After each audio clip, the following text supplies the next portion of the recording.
अपने दिन की कीजिए शुरुआत अध्यात्म के साथ। देखिए धर्म गंगा कार्यक्रम प्रत्येक दिन सुबह 9 बजे नए एपिसोड में नई जानकारी और प्रसंगों के साथ होंगी अध्यात्म की बात। पेश है धर्म गंगा कार्यक्रम। नमस्कार, सुप्रभात, जय श्री राधे। मैं दिलजीत फिर एक बार आपके साथ उपस्थित हूँ गुरुवार को सुबह 9 बजे धर्म गंगा कार्यक्रम में। जैसा कि हम जानते हैं कि हर दिन नए प्रसंगों के साथ सनातन धर्म से जुड़ी विभिन्न तथ्यों पे चर्चा होती आ रही है।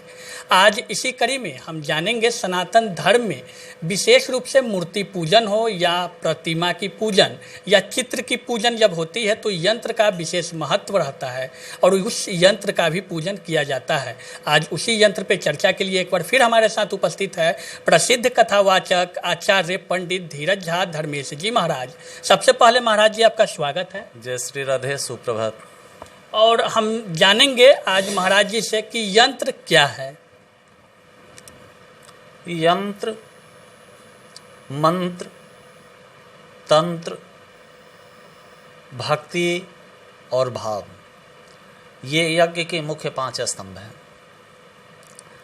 जैसे मंत्रों के द्वारा ईश्वर को प्रसन्न किया जाता है, ईश्वर के यज्ञ को पूर्णता प्रदान की जाती है, ईश्वर को प्रसाद ग्रहण कराया जाता है, वैसे ही आप देखते होंगे हर छोटे बड़े यज्ञों में यंत्र का निर्माण किया जाता है।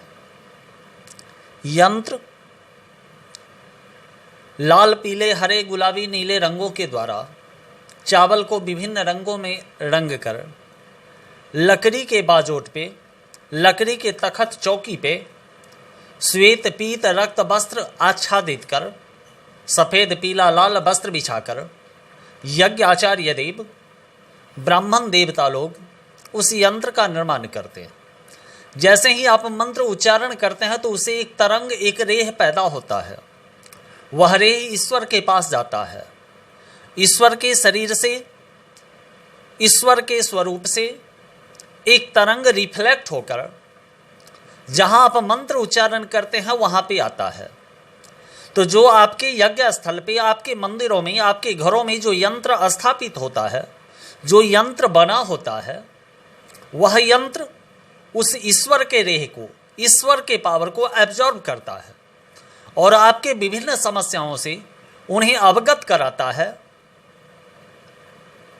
और ईश्वर के तरफ से सकारात्मक आशीर्वाद उस मंत्र उच्चारण करने वाले को, उस यंत्र के निर्माण करने वालों को, यंत्र जहां स्थापित किया गया है उन लोगों को उसका प्रभाव पड़ता है और उनका कार्य परिपूर्ण होता है। यंत्र से सकारात्मक ऊर्जा की भी प्राप्ति होती है। मंत्र का जाप जब किया जाता है और उसके बाद जो यंत्र यज्ञ में, अनुष्ठान में, विभिन्न पूजा पाठ या जो भी पूजन जिस जगह पे होती है वहाँ पे जो यंत्र होती है उससे सकारात्मक ऊर्जा प्राप्त होती है। महाराज जी, हम जानना चाहेंगे कि यंत्र आखिर इसका निर्माण विभिन्न पूजा पाठ में ही होता है या फिर इसका और भी कोई प्रक्रिया है?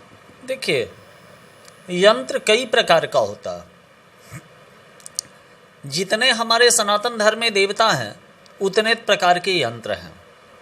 जिस देवता को प्रसन्न करना हो उनके यंत्र की स्थापना की जाती है या उनके यंत्र का निर्माण किया जाता है।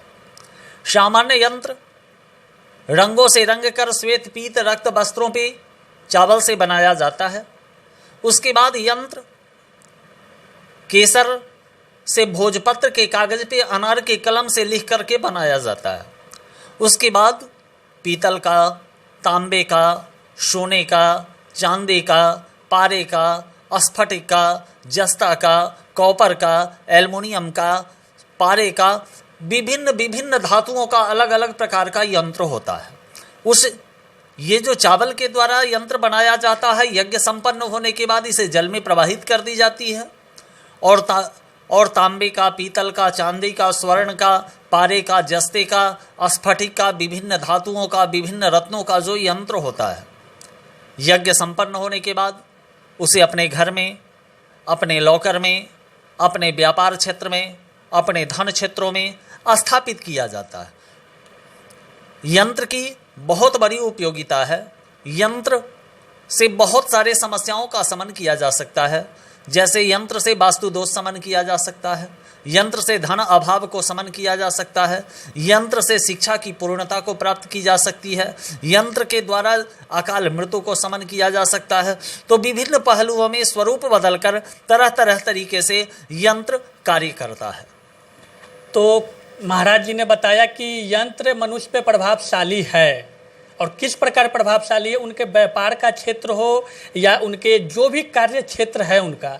यज्ञ के समय जो चावल का यंत्र बनाया जाता है विभिन्न रंगों से रंग करके, उसे यज्ञ समापन होने के बाद जल में प्रवाहित कर दी जाती है। और जो भी धातु का यंत्र होता है उसे अपने घर में अपने व्यापार के क्षेत्र में लाकर रखने के बाद उसका पूजा किया जाता है, और वो यंत्र कहीं ना कहीं मनुष्य पे विभिन्न रूप से प्रभाव देता है। महाराज जी, हम आपसे जानना चाहेंगे कि सनातन धर्म में ऐसा देखा गया है कि यंत्र और जंत्र भी होती है, आखिर ये यंत्र और जंत्र दोनों क्या है? यंत्र देवताओं के स्वरूप को एब्जॉर्ब करने के लिए बनाया गया है, उस शक्ति को अपने पास संग्रहित करने के लिए बनाया गया है। और जंत्र, जैसे उन्हीं यंत्रों को भोजपत्र पे केसर इत्यादि अष्टगंधों से निर्माण करके उसका पूजन करके चांदी के ताबीजों में डालकर, स्वर्ण के ताबीजों में डालकर उसे उस देवता के मंत्रों से अभिमंत्रित कर विधिगत तरीके से उनका पूजन कर उस यंत्र को हम गले में पिरोकर अगर धारण करते हैं या अपने घरों में रखते हैं, अपने धन क्षेत्र में रखते हैं, जहां हम रुपया पैसा अपने व्यवसाय स्थल पे रखते हैं उसमें रखते हैं, तो हमारे जीवन में, हमारे व्यापार में, हमारे कारोबार में हमारे सभी समस्याओं का शमन होता है और उसके अनुरूप हमारे जीवन में सुख शांति समृद्धि और लक्ष्मी का आगमन होता है। मूलतः यंत्र और जंत्र दोनों एक ही होता है, लेकिन दोनों का स्वरूप दो होता है। जो दरवाजे पर घर में व्यापार स्थल में लगाने के लिए पूजा के लिए आता है वह बड़ा